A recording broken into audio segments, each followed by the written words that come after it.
الحمد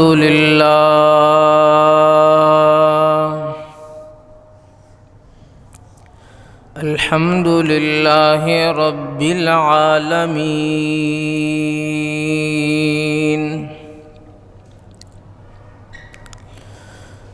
الصلاة والسلام على سيد الأنبياء والمرسلين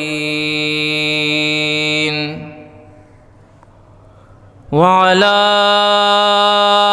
آله وأصحابه وأهل بيته أجمعين، لا سيما على الخلفاء الراشدين المهديين ومن تبعهم بإحسان إلى يوم الدين، ولعنة الله على أعدائهم الرافزين الكافرين المرتدين إلى يوم الدين. ونشهد أن لا إله إلا الله وحده لا شريك له، ونشهد أن سيدنا وسندنا ونبينا وشفيعنا وحبيبنا وطبيبنا وطبيب قلوبنا ومولانا محمدا عبده ورسوله، صلى الله تعالى عليه وعلى آله وأصحابه أجمعين. أعوذ بالله من الشيطان الرجيم. بسم الله الرحمن الرحيم.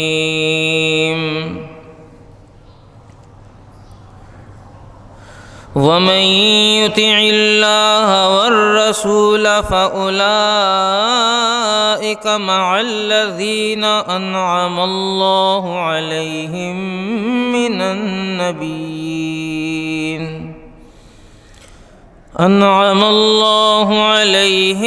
من النبيين والصديقين والشهداء والصالحين، وحسن أولئك رفيقا. ذلك الفضل من الله وكفى بالله عليما. وقال تعالى في مقام آخر: وما لكم ألا تنفقوا في سبيل الله ولله ميراث السماوات والأرض، لا يستوي منكم من أنفق من قبل الفتح وقاتل، أولئك أعظم درجة من الذين أنفقوا من بعد وقاتلوا، وكلا وعد الله الحسنى، والله بما تعملون خبير.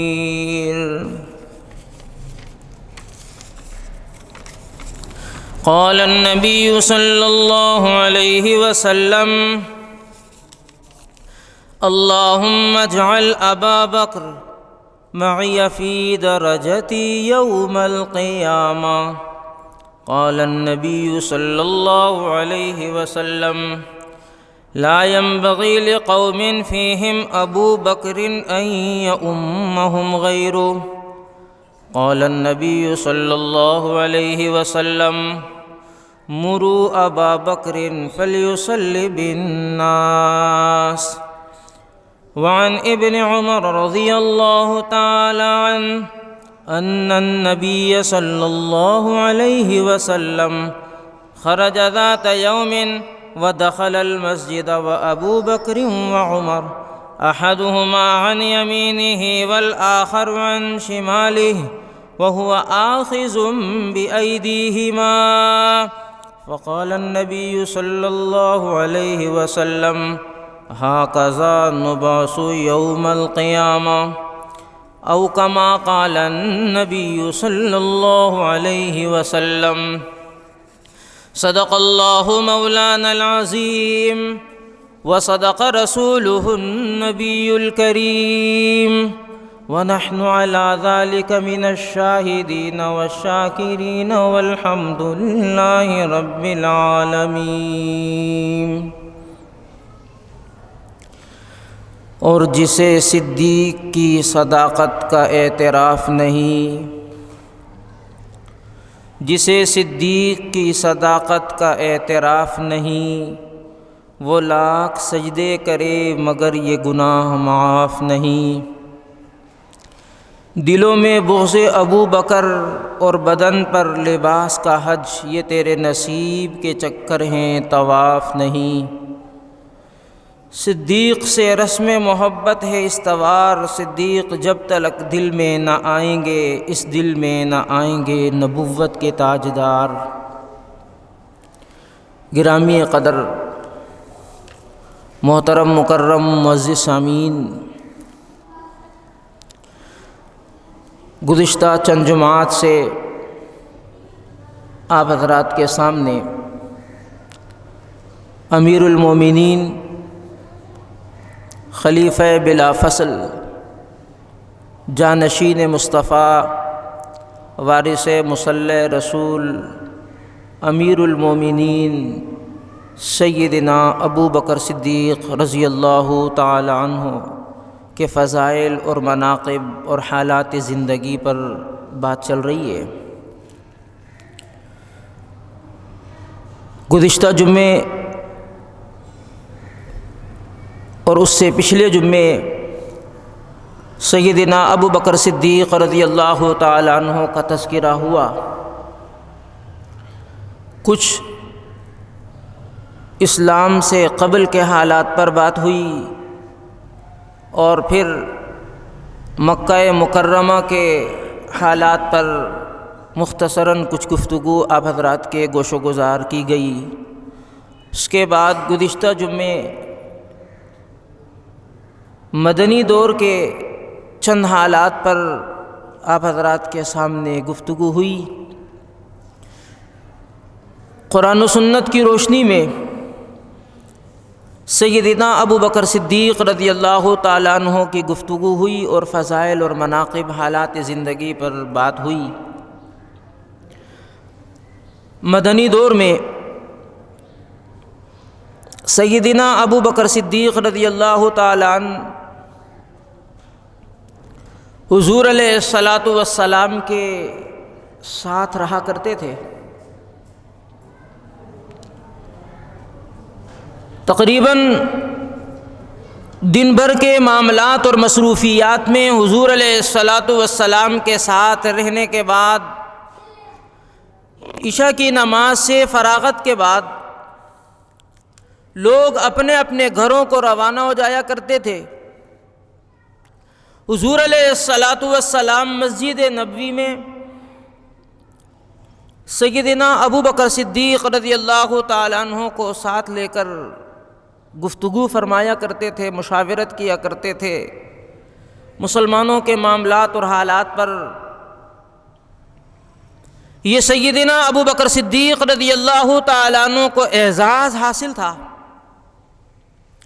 کہ حضور علیہ الصلاۃ والسلام پوری جماعت میں سب سے زیادہ بڑھ کر اعتماد سیدنا ابو بکر صدیق رضی اللہ تعالیٰ عنہ سے فرمایا کرتے تھے، اور آپ علیہ الصلاۃ والسلام ہر موقع پر ابو بکر صدیق رضی اللہ تعالیٰ عنہ کو حیثیت دیا کرتے تھے، عزت اور احترام کے مقام پر رکھا کرتے تھے۔ یہی وجہ ہے کہ صحابہ اکرام رضوان اللہ تعالی علیہ مجمعین نے بھی سیدنا ابو بکر صدیق رضی اللہ تعالی عنہ کو عزت دی، احترام دیا، اور کئی مواقع ایسے آئے کہ جناب رسول اللہ صلی اللہ علیہ وسلم نے اپنے بعد ابو بکر صدیق رضی اللہ تعالیٰ عنہ کو آگے کیا۔ کوئی خاتون حضور علیہ السلام کی خدمت میں آئیں، مسئلہ پوچھا، واپس جانے لگیں، پوچھنے لگیں اگر مجھے دوبارہ ضرورت پیش آ گئی اور میں واپس مسئلہ پوچھنے کے لیے آؤں اور آپ مجھے نہ ملیں تو میں کس کے پاس جاؤں؟ تو حضور علیہ السلام نے فرمایا ابو بکر کے پاس چلے جانا۔ اسی طریقے پر آپ علیہ السلام نے کئی مواقع ایسے آئے جہاں سیدنا ابو بکر صدیق رضی اللہ تعالیٰ عنہ کو آگے کیا۔ سن 9 ہجری میں حج کی فرضیت ہوئی، پہلا حج ہے، حضور علیہ السلام خود نہیں گئے، سیدنا ابو بکر صدیق رضی اللہ تعالیٰ عنہ کو امیر حج بنا کر آپ علیہ السلام نے بھیجا۔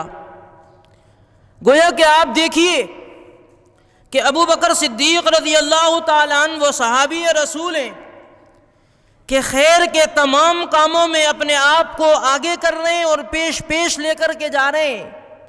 ہم نے مکی دور کے حالات پر نظر ڈالی، مدنی دور کے حالات پر نظر ڈالی، ہر جگہ سیدنا ابو بکر صدیق حضور کی خدمت میں، اسلام کی خدمت کے لیے، مسلمانوں کی خدمت کے لیے اپنے آپ کو آگے پیش کر رہے ہیں۔ اور وہ مقامات آئے جہاں پر سیدنا صدیق اکبر رضی اللہ تعالیٰ عنہ کے اختیار میں آگے بڑھنا نہیں تھا، حضور علیہ السلام جس کو چاہتے آگے کر دیتے، تو ان مواقع میں بھی حضور علیہ السلام نے کسی اور کو آگے کرنے کے بجائے ابو بکر صدیق رضی اللہ تعالیٰ عنہ کو آگے کر بتا دیا کہ جہاں ابو بکر خود آگے ہوں خیر کے کاموں میں، وہ انہی کا نمبر اور انہی کے لائق ہے، اور جہاں حضور علیہ السلام محسوس کریں کہ یہ صدیق کا مقام ہے، حضور صدیق اکبر کو وہاں خود آگے کر دیں۔ یہ حج کا موقع، پہلا حج سیدنا صدیق اکبر رضی اللہ تعالیٰ عنہ کی امامت میں امت نے ادا کیا۔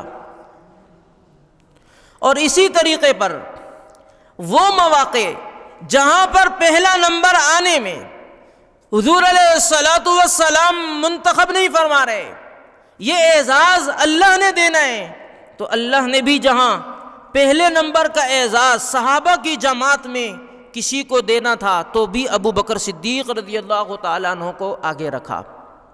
آپ دیکھیں کلمہ پڑھنے میں صدیق اکبر سب سے پہلے، حضور پر مال قربان کرنے میں صدیق اکبر سب سے پہلے، مسلمانوں پر مال قربان کرنے میں صدیق اکبر سب سے پہلے، حضور علیہ السلام کے دفاع کی بات آتی ہے، صدیق اکبر سب سے آگے نظر آ رہے ہیں۔ اسی طریقے پر اسلام میں جتنی بھی خیر اور بھلائیاں ہیں، تمام خیروں اور بھلائیوں میں پہلا نمبر امت میں جس کو ملا وہ ابو بکر صدیق ہیں۔ لاکھوں کروڑوں میں، لا تعداد افراد میں کلمہ پڑھنا اللہ کی طرف سے سعادت اور نعمت ہے۔ جب یہ نعمت مسلمانوں کو ملی، لا تعداد خرب سے زیادہ افراد جو کلمہ پڑھ کر اسلام میں داخل ہوئے، ان سب میں پہلا نمبر کلمہ پڑھنے میں ابو بکر صدیق کا ہے۔ اسی طریقے پر افراد کی نوعیت کم ہوتی گئی، اللہ نے امت محمدیہ کا انتخاب فرمایا ساری امتوں میں، تو امت محمدیہ کو ساری امتوں میں اللہ نے درجہ بڑا عطا فرمایا۔ پھر پوری امت کلمہ پڑھنے پر اپنی جگہ پر ثواب، اپنی جگہ پر اجر رکھتی ہے، لیکن صدیق اکبر پہلا نمبر رکھتے ہیں۔ پھر پوری امت میں آپ دیکھیں ایک طبقہ وہ ہے جس کو اللہ نے ممتاز کیا، صحابیت کے مقام سے سرفراز فرمایا، صحابیت کا شرف عطا فرمایا۔ اس مجمع میں 1.25 لاکھ صحابہ کرام ہیں، ان تمام صحابہ کرام میں پہلے نمبر پر صحابی بننے والا شخص ابو بکر صدیق آپ کو نظر آئیں گے۔ اسی طریقے پر افراد کم ہو رہے ہیں، فضیلت بڑھتی چلی جا رہی ہے۔ فتح مکہ کے موقع پر افراد کم ہو گئے، کلمہ پڑھنے پر زیادہ افراد شریک ہیں، تو بھی نمبر پہلا ابو بکر صدیق کا۔ فتح مکہ کے موقع پر تعداد بڑھ کر ہزاروں میں آ گئی، تو پھر ہزاروں کی تعداد میں بھی اللہ نے جو مقام عطا فرمایا پہلا، تو وہ کس کے حق میں آیا؟ وہ ابو بکر صدیق رضی اللہ تعالیٰ عنہ کے حق میں آیا۔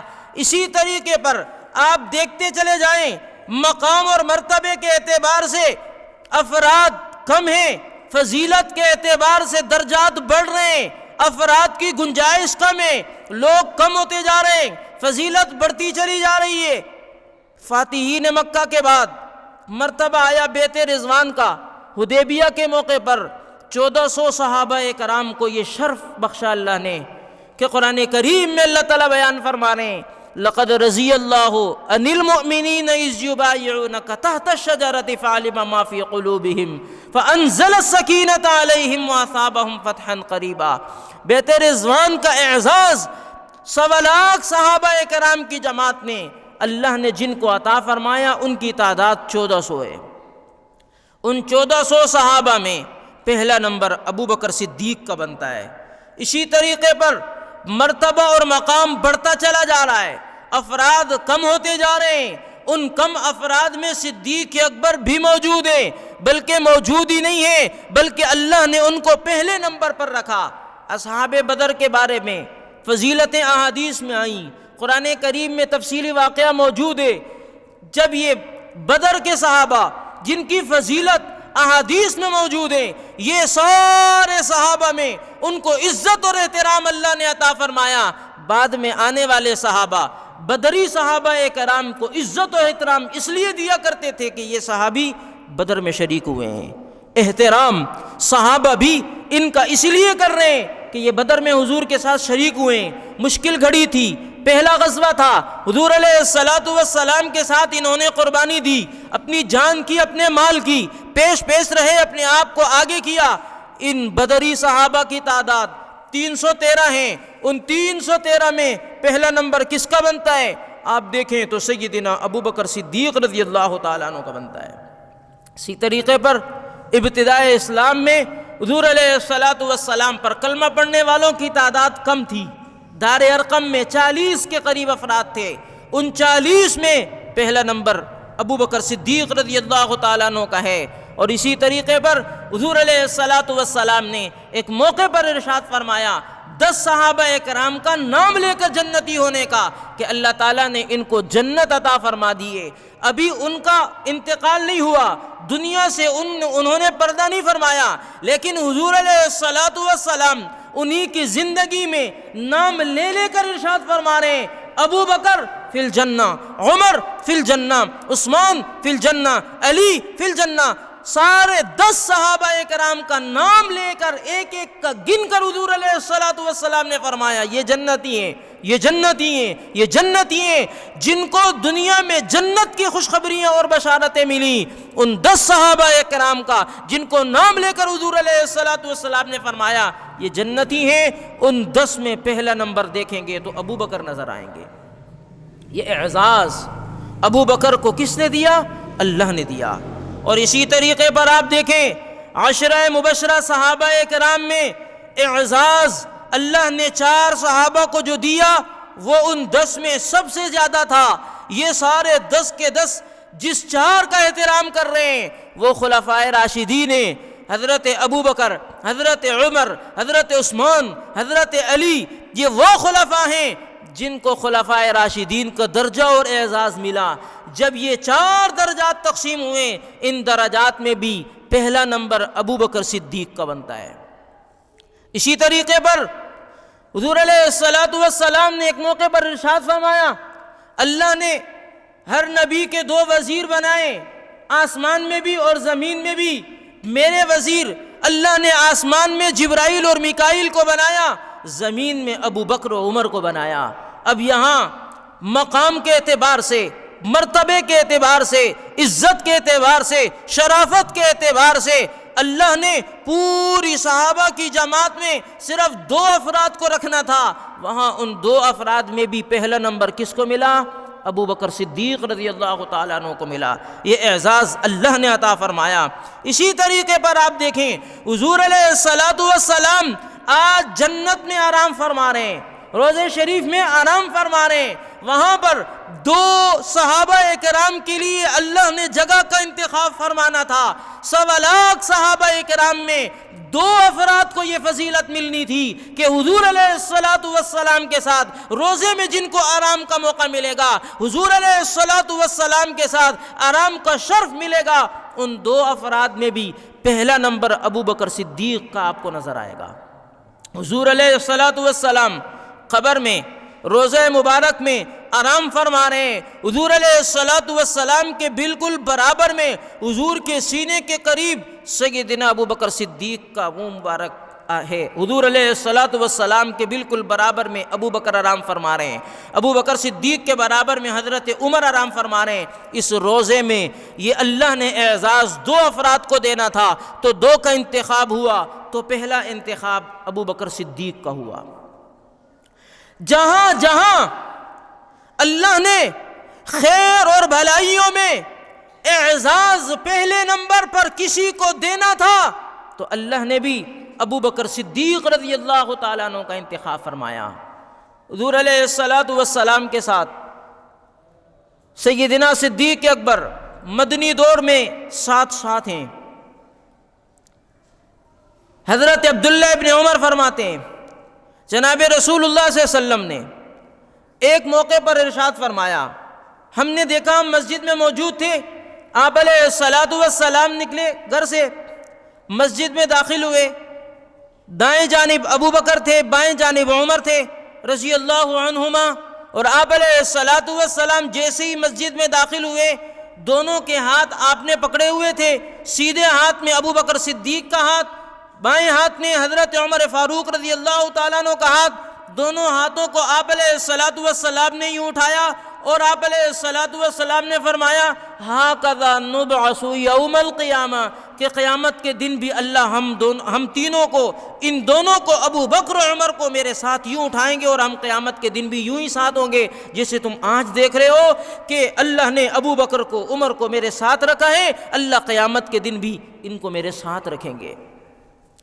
اسی طریقے پر آپ دیکھتے چلے جائیں سیدنا ابو بکر صدیق رضی اللہ تعالیٰ عنہ کے حصے میں وہ اعزاز آئے جو وہ خود اپنی کوشش سے آگے بڑھ کر لے سکتے تھے، وہ انہوں نے لیے، اور جہاں وہ خود آگے نہیں بڑھ سکتے تھے حضور علیہ الصلوۃ والسلام نے ان کو آگے کیا۔ جہاں حضور علیہ الصلوۃ والسلام نے نہیں، اللہ رب العزت نے خود آگے کر دیا کہ صدیق کا یہ مقام اور اعزاز ہے کہ اللہ نے صدیق اکبر کو پہلی جگہ پر لا کر کھڑا کر پہلے نمبر پر کھڑا کر بتا دیا کہ ابو بکر اس امت میں پہلے نمبر پر ہیں۔ تو ابو بکر صدیق رضی اللہ تعالی عنہ حضور علیہ الصلوۃ والسلام کے ساتھ ہیں۔ مدینہ منورہ میں آپ علیہ الصلوۃ والسلام بیمار ہو گئے۔ بیماری کے موقع پر آپ علیہ الصلوۃ والسلام نماز کے لیے مسجد جانا مشکل ہو گیا، دشوار ہو گیا، تو آپ علیہ الصلوۃ والسلام کے پاس ام المومنین حضرت عائشہ صدیقہ رضی اللہ عنہا تھیں۔ آپ نے ام المومنین حضرت عائشہ صدیقہ رضی اللہ عنہا سے فرمایا مروا ابا بکر فلیصلی بالناس، ابو بکر کو حکم کرو وہ لوگوں کو نماز پڑھائیں۔ نماز کا ٹائم ہو گیا، صحابہ انتظار فرما رہے ہیں، حضور علیہ الصلوۃ والسلام کی طبیعت مناسب نہیں ہے، ٹھیک نہیں ہے۔ آپ علیہ الصلوۃ والسلام نے ابو بکر کے بارے میں حکم دیا۔ حضرت عائشہ فرماتی ہیں میں نے آپ علیہ الصلوۃ والسلام سے درخواست کی کہ آپ عمر کو حکم کر دیں وہ نماز پڑھا دیں۔ میرے دل میں حضرت عائشہ فرماتی ہیں یہ خیال آیا کہ وہ نرم دل ہیں، حضور کے مصلی پر کھڑے ہوں گے، حضور کو نہ پاتے ہوئے اس غم کو برداشت کرنا ان کے لیے مشکل ہو جائے گا۔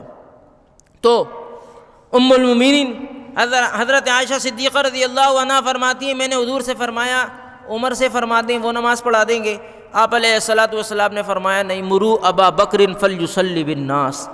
3 مرتبہ آپ علیہ الصلوۃ والسلام نے تکرار کے ساتھ ابو بکر صدیق رضی اللہ تعالیٰ عنہ کو اپنے مصلی پر نماز کی امامت کے لیے، صحابہ کی اقتداء کے لیے، صحابہ کی امامت کے لیے حضور نے منتخب کیا۔ اور پھر آپ علیہ الصلوۃ والسلام بیمار رہے، تقریباً آپ علیہ الصلوۃ والسلام کی حیات مبارکہ میں سیدنا ابو بکر صدیق رضی اللہ تعالیٰ عنہ نے 17 نمازیں حضور علیہ الصلوۃ والسلام کے مصلی پر پڑھائیں، اور آپ علیہ الصلوۃ والسلام کی عدم موجودگی میں آپ علیہ الصلوۃ والسلام کے مصلی پر صدیق اکبر کھڑے ہوئے اور حضور کے حکم سے کھڑے ہوئے۔ یہ مقام، یہ مصلی حضور علیہ الصلوۃ والسلام اپنی موجودگی میں خود بیمار ہیں اور امامت کے لیے اپنی جگہ پر 1.25 لاکھ صحابہ اکرام کی جماعت میں جس کو دینا پسند فرما رہے ہیں، وہ کون ہیں؟ وہ ابو بکر صدیق ہیں۔ آپ اندازہ لگائیں کہ حضرت ابو بکر صدیق رضی اللہ تعالیٰ عنہ کا کتنا بڑا مقام ہے حضور علیہ الصلوۃ والسلام کی نظر میں، کہ آپ علیہ الصلوۃ والسلام نے حضرت ابو بکر صدیق رضی اللہ تعالیٰ عنہ کو اپنے مصلی پر امامت کے لیے آگے کیا۔ معلوم یہ ہوا کہ اللہ نے امام الانبیاء حضرت محمد الرسول اللہ صلی اللہ علیہ وسلم کو تمام انبیاء کا امام بنا کر بتا دیا کہ یہ امام الانبیاء ہیں، اور حضور علیہ الصلوۃ والسلام نے اپنے مصلی پر تمام صحابہ کی موجودگی میں آگے ابو بکر کو کر بتا دیا یہ امام صحابہ ہیں۔ حضور علیہ الصلوۃ والسلام کو اللہ نے امام الانبیاء کا درجہ دیا۔ حضور اکرم صلی اللہ علیہ وسلم نے ابو بکر صدیق کو امام صحابہ کا درجہ دیا۔ ہاں جو امام الانبیاء کو نہ مانے وہ بھی منکر کہلاتا ہے، اور جو امام صحابہ کو نہ مانے وہ بھی منکر کہلاتا ہے۔ اس دور میں پیچھے عمر تھے، اعتراض نہیں کیا، کھڑے ہو گئے۔ پیچھے عثمان تھے، اعتراض نہیں کیا، کھڑے ہو گئے۔ پیچھے علی تھے، اعتراض نہیں کیا، کھڑے ہو گئے۔ پیچھے سارے صحابہ، چونکہ آگے حضور نے کھڑا کیا تھا، صحابہ کو معلوم تھا کہ ہم نے حضور کی پسند کو ناپسند کیا تو ہماری دنیا بھی برباد ہو جائے گی، ہماری آخرت بھی برباد ہو جائے گی۔ یاد رکھیے، حضور کے انتخاب کو، حضور کے پسند کو صحابہ نے قبول کیا، اور یہ جانتے ہوئے کہ حضور کی پسند، حضور کا انتخاب ہمارے لیے کامیابی کے لیے ضروری ہے۔ اسی لیے پوری امت کے لیے بھی ضروری ہے کہ وہ حضور کے اس انتخاب کو قبول کرے، کہ حضور نے پوری جماعت صحابہ میں ابو بکر کو مصلی پر کھڑا کر سب سے آگے کھڑا کر بتا دیا کہ ان کے برابر بھی کوئی نہیں بڑھ سکتا، آگے بڑھنا تو دور کی بات ہے۔ ابو بکر کے پیچھے علی کھڑے ہیں رضی اللہ عنہ، ابو بکر کے پیچھے عثمان کھڑے ہیں رضی اللہ عنہ، ابو بکر کے پیچھے عمر کھڑے ہیں رضی اللہ عنہ۔ یہ سارے صفوں میں صحابہ کھڑے ہیں، سارے جنتی ہیں، وَكُلًّا وَعَدَ اللَّهُ الْحُسْنَى ہیں، لیکن آگے ابو بکر صدیق کو حضور نے کر کھڑا بتا دیا کہ یہ امام صحابہ ہیں۔ حضور علیہ الصلوۃ والسلام نے صدیق اکبر کو صحابہ کا امام بنایا۔ جی ہاں، حضور علیہ الصلوۃ والسلام بیماری کے دوران حضور علیہ الصلوۃ والسلام وفات پا گئے۔ حضرت صدیق اکبر قریب نہیں تھے، دور گھر تھا، ان کو ذرا دیر سے پتہ چلا، وہ وہاں پہنچے، دیکھا صحابہ کرام سارے پریشانی کے عالم میں ہیں، حواس باختہ ہیں، اور حضرت عمر رضی اللہ تعالیٰ عنہ مسجد نبوی کے دروازے پر کھڑے، تلوار ہاتھ میں لی ہوئی ہے، اور یہ کہہ رہے ہیں جس نے کہا کہ حضور کی وفات ہو گئی عمر اس کی گردن اتار دے گا۔ یہ برداشت کسی کے منہ سے کرنے کے لیے صحابہ تیار نہیں تھے کہ کوئی یہ کہے کہ حضور کی وفات ہو گئی۔ اتنا صدمہ تھا، اس بے چینی کے عالم میں تھے۔ حضرت صدیق اکبر آئے، حضور علیہ الصلوۃ والسلام کے حجرے میں داخل ہوئے، چہرے انور سے چادر ہٹائی، حضور علیہ الصلاۃ والسلام کے چہرے مبارک کا دیدار کیا، آپ کی پیشانی پر بوسہ لیا، اور بوسہ لینے کے بعد چند جملے ارشاد فرمانے لگے اللہ تعالیٰ آپ کو 2 موتیں نہیں دیں گے۔ آپ علیہ الصلاۃ والسلام دنیا سے پردہ فرما گئے ہیں، اور سیدنا صدیق اکبر رضی اللہ تعالیٰ عنہ مسجد نبوی میں چلے گئے، دیکھا صحابہ کرام کی حالت اور کیفیت کو، سیدھے منبر رسول پر بیٹھ گئے۔ بیٹھنے کے بعد سیدنا ابو بکر صدیق رضی اللہ تعالیٰ عنہ نے خطبہ ارشاد فرمایا، جس خطبے کے اندر سیدنا صدیق اکبر رضی اللہ تعالیٰ عنہ نے حضور علیہ الصلاۃ والسلام کی وفات کی اطلاع دی، اور آپ علیہ الصلاۃ والسلام کے متعلق وہ آیات بیان فرمائی جو قرآن کریم میں موجود تھیں، وما محمد الا رسول قد خلت من قبله الرسل افإن مات أو قتل انقلبتم على أعقابكم ومن ينقلب على عقبيه فلن يضر الله شيئا۔ حضرت صدیق اکبر رضی اللہ تعالیٰ عنہ نے واضح اعلان فرمانے لگے دیکھو جو محمد صلی اللہ علیہ وسلم کی عبادت کیا کرتا تھا حضور پردہ فرما چکے ہیں، اور جو اللہ کی عبادت کرتا تھا اس کو غم نہیں کرنا چاہیے، اللہ زندہ ہیں اور ہمیشہ زندہ رہیں گے۔ اور سیدنا صدیق اکبر رضی اللہ تعالیٰ عنہ نے اس موقع پر صحابہ اکرام کو سہارا دیا، صحابہ اکرام کو دلاسا دیا، اور صحابہ اکرام کو سنبھالا۔ تجہیز اور تکفین کے تمام معاملات خوش اسلوبی کے ساتھ حل ہوئے۔ اسی دوران صحابہ اکرام رضوان اللہ تعالیٰ علیہ مجمعین نے اتفاق رائے سے، بغیر کسی انتشار کے، بغیر کسی کھینچا تانی کے، بغیر کسی لڑائی جھگڑے کے، بغیر کسی شور شرابے کے، سیدنا ابو بکر صدیق رضی اللہ تعالیٰ عنہ کے ہاتھ پر اپنا ہاتھ رکھا اور ان کو اپنا امام تسلیم کیا اور ان کو خلیفہ وقت متعین کیا۔ اور حضرت علی رضی اللہ تعالیٰ عنہ کے الفاظ کتابوں میں موجود ہیں، وہ فرمانے لگے کہ حضور علیہ الصلاۃ والسلام نے ابو بکر صدیق رضی اللہ تعالیٰ عنہ کو ہماری دین کے لیے آگے کر ہمارا پیشوا اور مقتدا بنا دیا، ہم نے سیدنا ابو بکر صدیق رضی اللہ تعالیٰ عنہ کو اپنے دین کے لیے اپنا امام اور پیشوا منتخب کر لیا ہے۔ اس طریقے پر تمام صحابہ کرام رضوان اللہ تعالیٰ علیہ مجمعین نے سیدنا ابو بکر صدیق رضی اللہ تعالیٰ عنہ کے ہاتھ پر بیعت کی اور متحد ہو کر دین اسلام پر چلنے کا عزم کیا، اور اسی طریقے پر دین پر قائم رہنے کا عزم کیا جس طریقے پر جناب رسول اللہ صلی اللہ علیہ وسلم نے ان کو دین دیا تھا۔ اور انہوں نے حضور علیہ الصلاۃ والسلام کے ہاتھ میں ہاتھ رکھ کر کلمہ پڑھ کر دائرہ اسلام میں داخل ہوئے، انہوں نے عزم کیا، ارادہ کیا، اور صدیق اکبر رضی اللہ تعالیٰ عنہ کے ہاتھ پر ہاتھ رکھا اور ان کو اپنا امام قبول کر ان کی اقتداء کو پسند فرمایا اور قبول کیا۔ اور آج تک امت میں یہ بات اتفاق سے چلی آ رہی ہے کہ سیدنا ابو بکر صدیق رضی اللہ تعالیٰ عنہ کو حضور علیہ الصلاۃ والسلام نے آگے کیا، صحابہ نے ان کو اپنا امام منتخب کر لیا۔ اب اہل سنت تمام کے تمام سیدنا صدیق اکبر رضی اللہ تعالیٰ عنہ کو امام صحابہ، خلیفہ بلا فصل، جانشین پیغمبر، وارث مصلی رسول تسلیم کرتے ہیں، دل و جان سے مانتے ہیں، اور یہ حقیقی اور مسلم واقعہ ہیں۔ جیسے ایک آدمی یہ کہے کہ دن کے وقت کہ سورج نہیں نکلا، حالانکہ سورج نکل چکا ہے، دیکھنے والا پاگل ہو، بڑا ہو، چھوٹا ہو، عقل مند ہو، وہ کہے گا یار یہ جھوٹ بول رہا ہے کہ دن چڑھ چکا ہے، سورج نکل چکا ہے۔ اور ایک آدمی کھڑا ہوا کہہ رہا ہے کہ سورج نہیں نکلا، یہ کیسی بات کر رہا ہے؟ جیسے اس آدمی کی بات کو نہیں تسلیم کیا جائے گا، ایسے ہی اگر کوئی شخص ابو بکر صدیق رضی اللہ تعالیٰ عنہ کی شان میں نازیبا، نامناسب گفتگو کرے گا، ان کے صحابی ہونے کو قبول نہیں کرے گا، خلیفہ بلا فصل ہونے کو قبول نہیں کرے گا، امام صحابہ ہونے کو قبول نہیں کرے گا، جانشین پیغمبر ہونے کو قبول نہیں کرے گا، وارث مصلی رسول ہونے کو قبول نہیں کرے گا، اس کی بات کو کوئی اہمیت نہیں دی جائے گی۔ سیدنا صدیق اکبر رضی اللہ تعالیٰ عنہ خلیفہ منتخب ہو گئے، 2 سال تک مسلمانوں کے خلیفہ رہے، 23 سال حضور کے ساتھ چلے، حضور کی رفاقت میں زندگی گزاری، حضور کے ساتھ ساری تربیت حاصل کرتے رہے۔ اب 2 سال کا عرصہ وہ جو سیکھا تھا اس پر عملی طور پر چلنے کا موقع آ گیا۔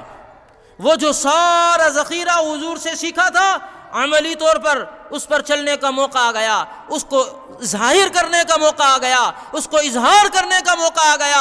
جو حضور علیہ الصلوۃ والسلام سے سیکھا تھا اس کو سکھانے کا موقع آ گیا۔ تو سیدنا صدیق اکبر رضی اللہ تعالیٰ عنہ نے اس 2 سال کے عرصے میں اسلام کی بڑی بڑی خدمات کی ہیں، اور ان ساری خدمات کے اندر جو اہم مہم کام انہوں نے کیے، ان بنیادی کاموں کے اندر چند ایک کاموں کا ہم تذکرہ کریں گے چونکہ وقت مختصر ہے، تاکہ ہمیں اندازہ ہو سیدنا ابوبکر صدیق رضی اللہ تعالیٰ عنہ کو اللہ نے جو اعزاز عطا فرمایا، کس شان سے سیدنا صدیق اکبر رضی اللہ تعالیٰ عنہ اس اعزاز کو لے کر چلے ہیں، اور جس اعتماد کو حضور علیہ الصلوۃ والسلام نے سیدنا صدیق اکبر کے لیے رکھا تھا، اس اعتماد پر سیدنا صدیق اکبر رضی اللہ تعالیٰ عنہ نے اتر کر دکھایا۔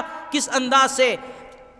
ان تمام واقعات اور حالات میں سب سے پہلا مرحلہ آیا، حضور علیہ الصلوۃ والسلام نے اپنی زندگی میں لشکر اسامہ تیار کیا، روم کی طرف جہاد کے لیے ایک لشکر تیار کیا، ان کو روانہ کرنے کا آپ نے حکم جاری کر دیا۔ ان کا امام، پیشوا، مقتدی، ان کا لیڈر، ان کا کمانڈر، ان کا سپہ سالار حضور علیہ الصلوۃ والسلام نے حضرت اسامہ کو بنایا۔ حضرت اسامہ کون ہے؟ حضرت زید بن حارثہ، حضور علیہ الصلوۃ والسلام کے منہ بولے بیٹے، ہم نے جن کا واقعہ کئی مرتبہ آپ کے سامنے سنایا، تذکرہ کیا۔ قرآن کریم میں 22ویں سپارے میں اللہ تعالیٰ نے صحابی رسول کا نام لیا، اور کسی صحابی کا قرآن میں نام نہیں ہے، حضرت زید کا نام موجود ہے۔ حضور علیہ الصلوۃ والسلام کے غلام تھے، آپ علیہ الصلوۃ والسلام نے منہ بولا بیٹا بنایا، انہی کے بیٹے تھے حضرت اسامہ۔ حضور علیہ الصلوۃ والسلام نے ان کو لشکر کا کمانڈر اور سپہ سالار بنایا۔ صحابہ کرام میں اور بھی صحابہ تھے، کسی کی عمر 40 سال تھی، کسی کی 50، کسی کی 60، کسی کی اس سے بھی زیادہ، اور حضرت اسامہ کی عمر 18 یا 19 یا 20 سال تھی۔ 18-20 سال کا لڑکا حضور علیہ الصلوۃ والسلام نے صحابہ کرام کے پورے قافلے کا کمانڈر بنا دیا، اور آپ علیہ الصلوۃ والسلام نے کہا جہاد کے لیے روانہ کر دیا، ہدایت دے دی۔ اسی دوران یہ قافلہ روانہ ہوا، تھوڑا ہی آگے بڑھا تھا، حضور علیہ الصلوۃ والسلام کی بیماری کی اطلاع آ گئی۔ حضرت اسامہ پلٹ کر واپس آ گئے کہ حضور علیہ الصلوۃ والسلام بیمار ہیں، ذرا میں حضور کی عیادت کر لوں۔ حضرت اسامہ کو حضور نے پیار بھی بڑھا دیا تھا، حضرت اسامہ کی محبت حضور سے حضرت اسامہ کی محبت۔ تو حضرت اسامہ واپس آ گئے، حضور علیہ الصلوۃ والسلام کی خبر گیری کرنے کے لیے، زیادہ بیمار ہیں، رک گئے، اور جیسے ہی اگلے دن پتہ چلا حضور علیہ الصلوۃ والسلام کی صحت مناسب ہو گئی، حضرت اسامہ نے حضور علیہ الصلوۃ والسلام سے اجازت دی کہ مجھے اجازت دیں، آپ کی طبیعت بہتر ہو گئی، میں روانہ ہوتا ہوں۔ روانہ ہونے کے لیے چلے، جیسے ہی وہ لشکر میں پہنچے اور روانگی کی تیاریاں تھیں، اطلاع آ گئی حضور علیہ الصلوۃ والسلام بیمار ہو گئے، شدید بیمار ہو گئے۔ حضور علیہ الصلوۃ والسلام دنیا سے پردہ فرما گئے۔ خلاصہ یہ ہے کہ حضرت صدیق اکبر رضی اللہ تعالیٰ عنہ مسلمانوں کے امیر منتخب ہو گئے۔ اب وہ قافلہ جس کو حضور علیہ الصلوۃ والسلام نے روم کی طرف جہاد کے لیے روانہ کیا تھا، اس قافلے کا کیا بنے گا؟ حضور علیہ الصلوۃ والسلام کی وفات کے بعد حضرت صدیق اکبر امام بن گئے، اور حالات مدینہ منورہ کے اور اطراف کے مختلف ہو گئے، چینج ہو گئے۔ کیا ہوا یہ کہ کچھ لوگوں نے اسی دوران اعلان کر دیا بھئی ہم حضور کو زکوٰۃ دیا کرتے تھے، اب ہم زکوٰۃ نہیں دیں گے، زکوٰۃ کا انکار کر دیا۔ حضرت صدیق اکبر رضی اللہ تعالیٰ عنہ فرمانے لگے کہ دیکھو جو نماز اور زکوٰۃ میں فرق ظاہر کرے گا ابو بکر اس سے لڑے گا۔ حضرت عمر اور دیگر صحابہ کرام رضی اللہ تعالیٰ عنہ وہ حضرت صدیق اکبر رضی اللہ تعالیٰ عنہ کی رائے سے مختلف رائے رکھتے تھے، ان کو پسند نہیں کر رہے تھے۔ انہوں نے کہا ہماری رائے یہ ہے کہ جو شخص کلمہ پڑھ رہا ہے، لا الہ الا اللہ محمد الرسول اللہ، نماز پڑھ رہا ہے، زکوٰۃ کا انکار کر رہا ہے، آپ اس کے خلاف تلوار نہ اٹھائیں۔ حضرت صدیق اکبر سے اس پر تکرار کر رہے ہیں، گفتگو کر رہے ہیں۔ حضرت صدیق اکبر فرمانے کہ نماز بھی فرض، زکوٰۃ بھی فرض، حضور علیہ الصلوۃ والسلام نے دونوں کو فرض کا درجہ دیا۔ حضور علیہ الصلوۃ والسلام نے جن دو چیزوں کو فرض کا درجہ دیا ہے، ابو بکر خلیفہ وقت ہو کر حضور علیہ الصلوۃ والسلام نے دین کو جس طریقے پر رکھا ہے اسی طریقے پر رکھے گا. جو ان دونوں چیزوں میں فرق کرے گا ابو بکر اس سے لڑے گا, اس کے لیے تلوار ہے. اب یہ کشمکش ہو گئی, معاملات عجیب سے ہو گئے کہ کچھ لوگوں نے, کچھ اطراف کے لوگوں نے انکار کر دیا, بھئی ہم زکوٰۃ نہیں دیں گے. اسی طریقے پر کچھ لوگوں نے اسلام سے ہی ہاتھ چھوڑ دیے, مرتد ہو گئے. اطراف کے علاقوں کے اندر قبائل کے قبائل مرتد ہو گئے. کچھ لوگوں نے نبوت کا اعلان کر دیا.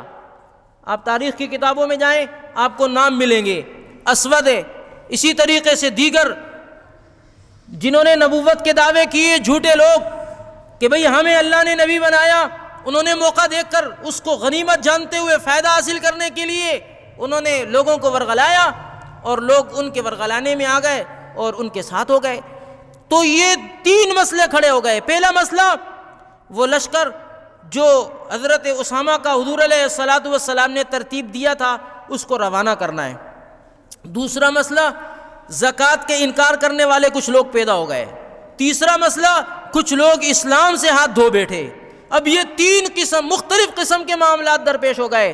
حضرت صدیق اکبر رضی اللہ تعالیٰ عنہ سے صحابہ کرام نے کہا کہ آپ ایک کام کریں, یہ مسائل تھوڑے مختلف قسم کے پیدا ہو گئے, کشیدگی پیدا ہو گئی ہے, حالات نارمل نہیں ہے, مناسب نہیں ہے. حضور علیہ الصلوۃ والسلام نے جو لشکر تیار کیا ہے جہاد کے لیے, جس کو روم جانا تھا, اس لشکر کو روک دیا جائے, اس کو فی الحال مدینہ میں رکھا جائے.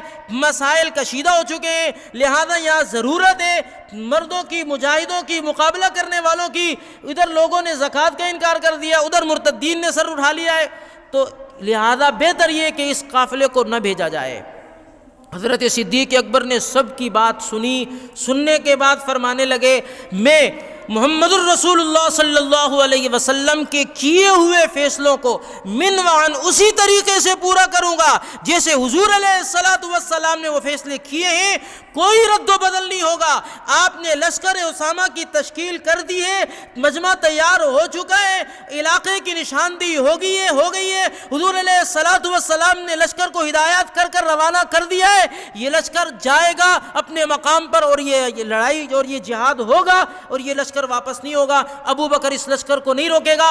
اگرچہ لوگ مارنے والے مجھے مارے آ کر, مدینہ میں نقصان پہنچانے والے نقصان پہنچائیں. حتیٰ کہ صدیق اکبر فرمانے لگے, ابو بکر کو درندے آ کر نوچ لیں مدینہ منورہ میں, ابو بکر پھر بھی اس لشکر کو روکے گا نہیں. جو لشکر حضور علیہ الصلوۃ والسلام نے تشکیل کر دیا وہ جائے گا. ٹھیک ہے جی, صحابہ کرام نے بات مان لی. ٹھیک ہے, آپ نے فیصلہ کر دیا, ہم آپ کے فیصلے کو قبول کرتے ہیں, لشکر جائے گا. لیکن لشکر کے جو امیر ہیں وہ نوجوان لڑکا ہے. حضرت اسامہ کا بھی خیال یہ تھا, بڑے بڑے صحابہ ہیں جنہوں نے جنگیں لڑی ہیں, مختلف قسم کی کئی جنگیں لڑی ہیں, سپہ سالار ہیں, ہونے کئی مرتبہ کئی موقع پر سپہ سالار رہے ہیں, لہذا امیر ان کو بنایا جائے. حضرت صدیق اکبر نے سب کی بات سننے کے بعد فرمانے لگے کہ حضور علیہ الصلوۃ والسلام نے یہ فیصلہ کیا کہ اس لشکر کا امیر اسامہ ہوگا. میں اس فیصلے کو کبھی بھی رد نہیں کر سکتا, میں اس فیصلے کو تبدیل کر سکتا ہوں. حضور کے فیصلے کو منوان ایسے ہی قبول کیا جائے گا. صرف صدیق اکبر رضی اللہ تعالیٰ عنہ نے یہ فیصلہ سنایا نہیں, بلکہ خود صدیق اکبر مدینہ سے نکلے اور اس مقام پر گئے جہاں لشکر جمع ہوا, سب کو آرڈر جاری کر دیا کہ وہاں جمع ہو جاؤ, اور حضور علیہ الصلوۃ والسلام نے جو آرڈر جاری کیا ہے وہیں جانا ہے, اور امیر بھی اسامہ ہوں گے, اور جانا بھی وہیں ہے جہاں حضور نے بھیجا ہے, ہدایات بھی وہی ہوگی جو حضور نے دی ہے. کوئی رد و بدل, کوئی تبدیلی حضور کے فیصلوں پر ابو بکر کے ہوتے ہوئے نہیں ہو سکتی. یہ کس کا فیصلہ تھا؟ ابو بکر صدیق کا. چلے گئے اس مقام پر, حضرت اسامہ کے ساتھ لشکر کو دعائیں دیں, ہدایات دیں اور روانہ کیا. روانہ کرتے کرتے حضرت صدیق اکبر نے حضرت اسامہ کو سوار کیا, سواری پر وہ سوار ہوئے, وہ چلنا شروع ہو گئے. حضرت صدیق اکبر برابر میں پیدل چل رہے ہیں. حضرت اسامہ دیکھ کر کہنے لگے, امیر المومنین آپ پیدل چل رہے ہیں, میں سواری پر چل رہا ہوں, عمر میں بھی کم ہوں, آپ عمر میں زیادہ ہیں, آپ خلیفہ رسول ہیں, آپ کو جو اللہ نے اعزاز دیا ہے آپ پیدل چل رہے ہیں, مجھے شرم محسوس ہو رہی ہے. اللہ کے لیے یا آپ سوار ہو جائیں یا مجھے نیچے آنے دیں. حضرت صدیق اکبر نے فرمایا نہیں, سوار تم رہو گے، ابو بکر پیدل چلے گا۔ اور ابو بکر صدیق رضی اللہ تعالیٰ عنہ نے اس عملی اقدامات سے کر بتا دیا کہ دیکھو حضور علیہ الصلوۃ والسلام نے جس نوجوان کو لشکر کا امیر بنایا، ابو بکر دل و جان سے اس کو قبول کر اس کو سواری پر سوار کر اس کے ساتھ پیدل چل کر بتا رہا ہے کہ اس کو کمانڈر حضور نے بنایا ہے۔ ابو بکر دل و جان سے اس کو کمانڈر تسلیم کرتا ہے۔ لشکر کے تمام افراد، چاہے ان کی عمر ان سے چھوٹی ہو یا بڑی، وہ دل و جان سے میری طرح اس کا اکرام اور اعزاز کریں اور حضور کے فیصلے کو قبول کریں۔ لشکر چلا گیا، تفصیل میں نہیں جانا چاہتا۔ کچھ عرصے تک لڑائی ہوئی، لڑائی کے بعد 60 دن بعد واپس پلٹا فاتح ہو کر۔ اور پیچھے کیا ہوا؟ پیچھے یہ ہوا، جنہوں نے انکار کیا تھا زکوٰۃ کا، انکار کرنے والوں نے مجمع جمع کیا۔ مجمع جمع کرنے کے بعد مدینہ منورہ کے اطراف میں وہ لشکر بیٹھ گیا کہ اسلحے سے لیس اپنے قاصد بھیجے حضرت ابوبکر صدیق رضی اللہ تعالیٰ عنہ کے پاس۔ کیا کہا کہ دیکھیے ہم نے کلمہ پڑھا ہے، ہم کلمہ گو ہیں، ہم نماز پڑھتے ہیں، لہذا ہم جو حضور کو زکوٰۃ دیا کرتے تھے وہ زکوٰۃ ہم آپ کو نہیں دیں گے، لہذا آپ ہمارے اس فیصلے کو قبول کر لیں اور ہمارے اس فیصلے کو تسلیم کر لیں، ہم آپ کے پاس مذاکرات کے لیے آئے ہیں۔ سیدنا صدیق اکبر رضی اللہ تعالیٰ عنہ نے ان کی بات سنی، سننے کے بعد اپنا فیصلہ جاری کیا، فرمانے لگے دیکھو جو شخص نماز اور زکوٰۃ میں فرق کرے گا، ابو بکر اس کا فیصلہ تلوار کے ساتھ کرے گا۔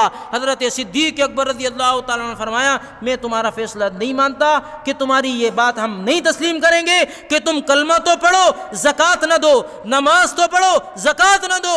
جو حضور علیہ الصلوۃ والسلام کے زمانے میں اپنے اونٹ کے ساتھ رسی بھی زکوٰۃ میں دیا کرتا تھا، ابو بکر کے دور میں اگر وہ رسی بھی نہیں دے گا تو ابو بکر اس سے بھی جہاد کرے گا۔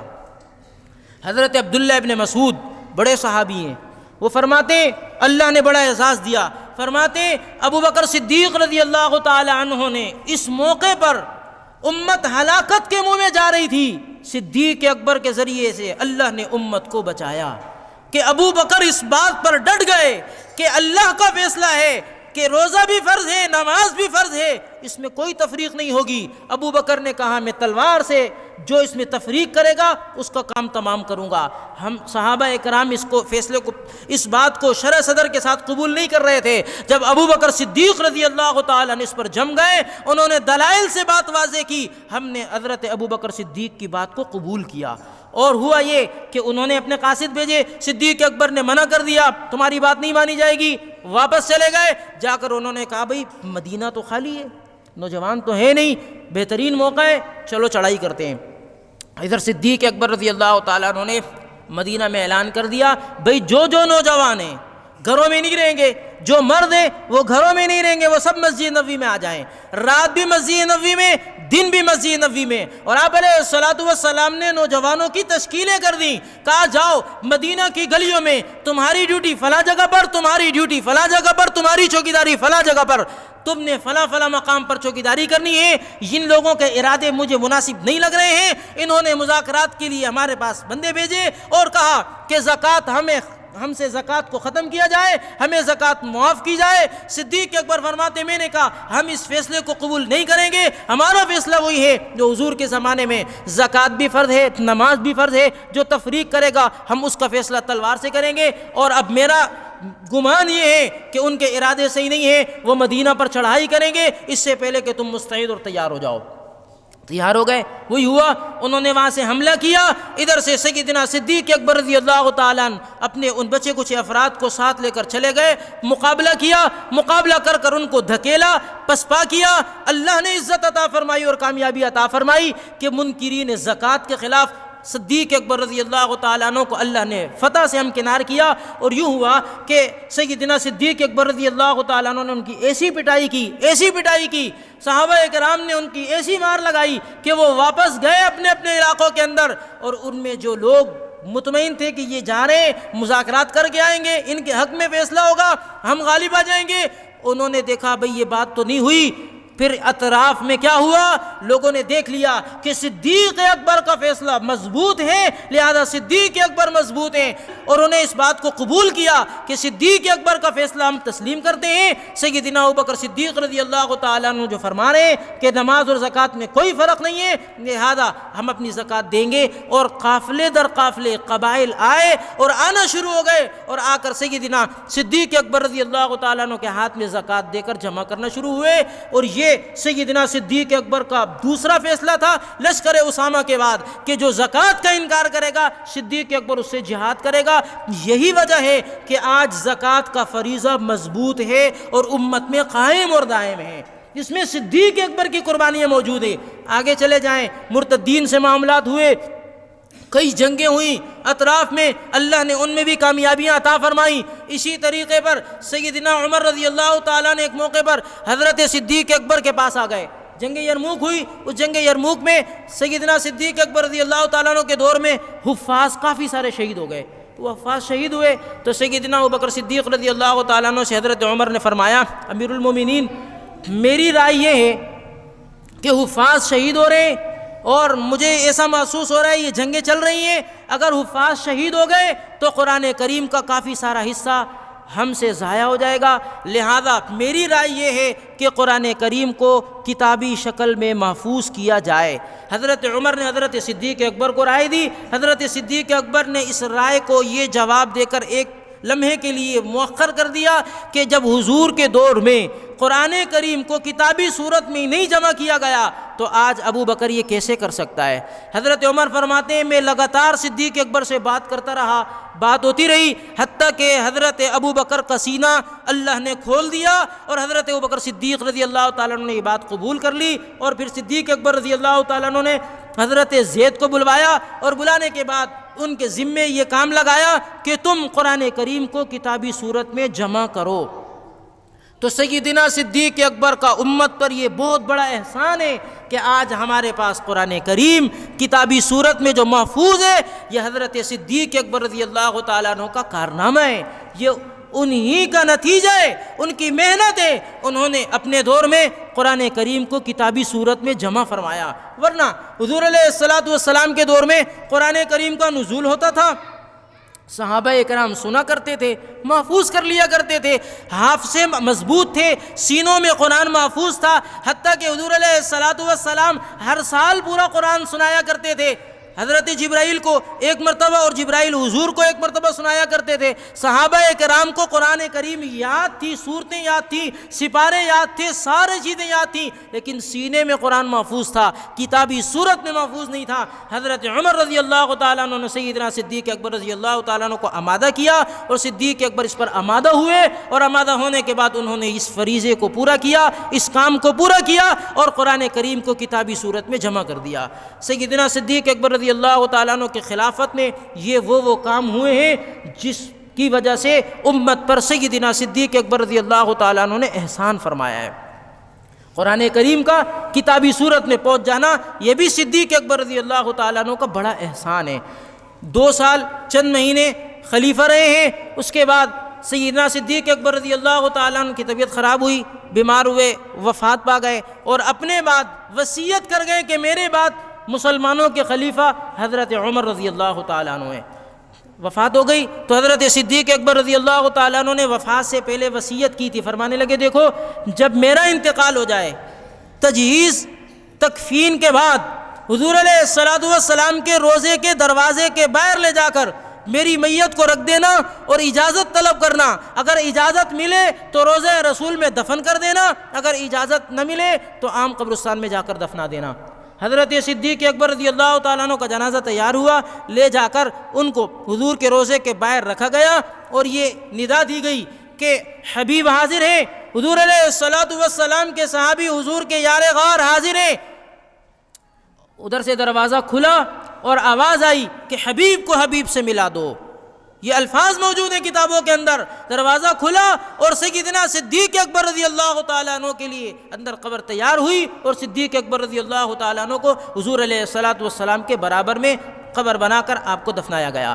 یہ اعزاز پوری امت میں صدیق اکبر رضی اللہ تعالیٰ عنہ کے حصے میں آیا۔ جی ہاں، آپ علیہ الصلاۃ والسلام کے بعد خلیفہ وقت بنے۔